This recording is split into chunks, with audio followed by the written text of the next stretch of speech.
a beheading that took place right outside a hotel. The suspect has been arrested in this matter. It all happened this morning at an East Dallas motel. Briseida Holguin has been at the scene sorting through all of this all day, and I know you're able to speak with at least one witness who saw this all happen. I cannot imagine what they witnessed, but tell us what they were willing to share with you.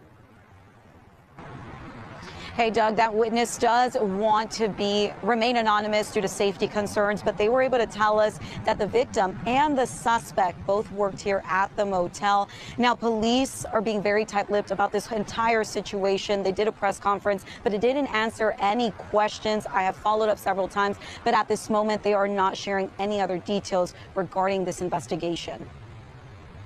This morning around 9:30, Dallas police responded to a stabbing at the Downtown Suites Motel located off Samuel Boulevard. The preliminary investigation determined that the suspect cut the victim with an edged weapon several times. Investigators had the entire property closed off. A man who has been staying at the motel for the past 5 months says he was waiting on his ride to work when the incident took place.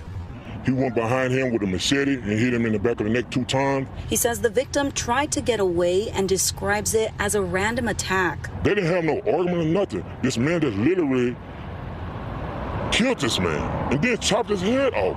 People who live nearby shocked by the news. I find it sick, disgusting. I'm speechless. Kind of out of the norm and is mind-blowing. Police have not identified the suspect nor the victim and say the suspect's charges are pending at this moment. For now, reporting live in Dallas, Briseida Holguin, CBS News, Texas. Briseida, before you go, real quick, you've been out there all day on what is an awful, awful story. Police have not shared a whole lot about the investigation so far. Any idea as to why? At this moment, I've reached out to police, Doug, several times asking what exactly happened. Was there an altercation before? Things we heard from the witness, trying to just fact check that with them. And they are saying, we're not taking any questions at this moment. This is all we're doing. And they did a press conference, but didn't answer any follow-up.